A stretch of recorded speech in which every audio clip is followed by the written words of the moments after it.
Yeah, sweat. Look at this. It's like I just got out of the shower with my clothes on. My t-shirt is all wet. My socks are wet. Everything. This is how you're gonna look. Don't chicken out. You can do this project too. Okay?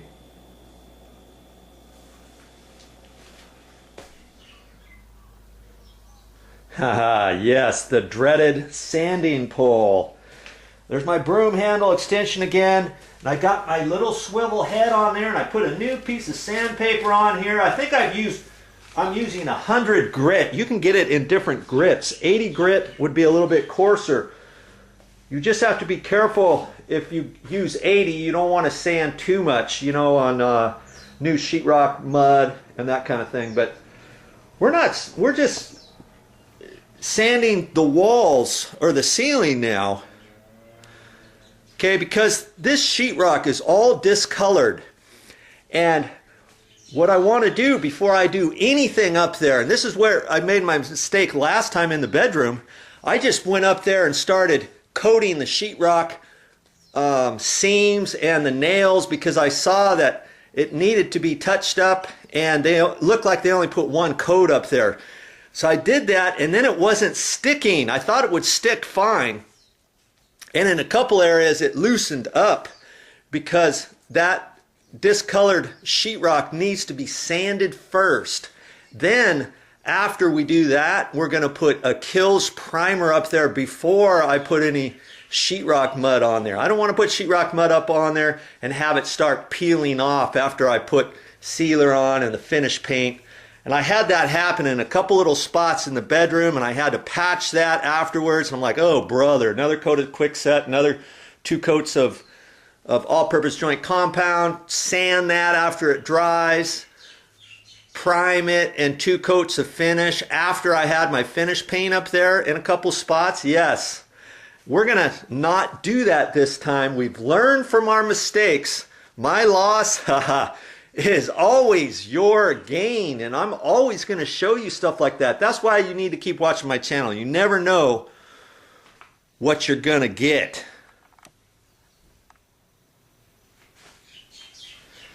Okay, so I'm going to get up there with my sanding pole, and I'm only going to concentrate on one spot at a time. You know, from where the nail holes are over this way. Don't get going too far and then figuring out, okay, where have I started? Where did I stop? And we're up on a ladder, so you don't want to reach over too far. I mean, I might be able to go over this far.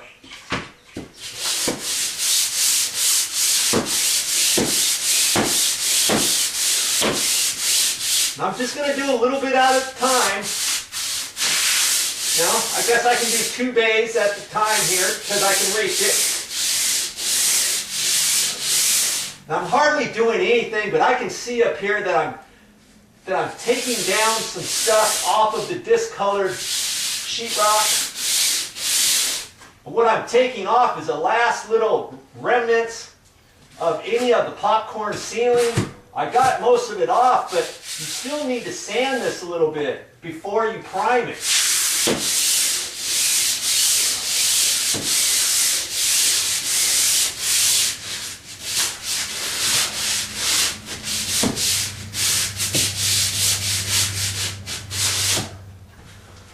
See if I can reach it from the next rung down. I want to go to about here.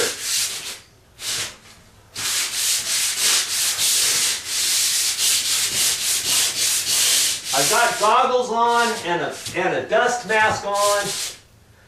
Yeah, see, I'm sanding right over my head, and it's going to get all on me. That's why I got my hat on, my goggles, my dust mask, everything. You know, once I do this upper part, then I can turn around and start sanding down this way so it's not, you know, right in my face.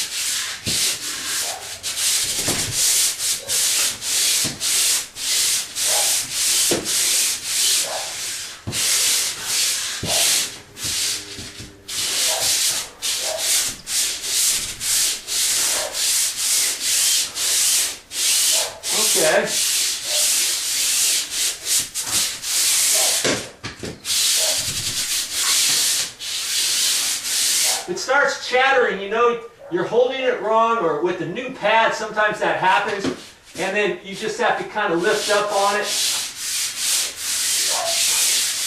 You want it to go smooth. Okay. All right, now I'm going to move over to the next bay. Very simple, but it's a really important part of the project.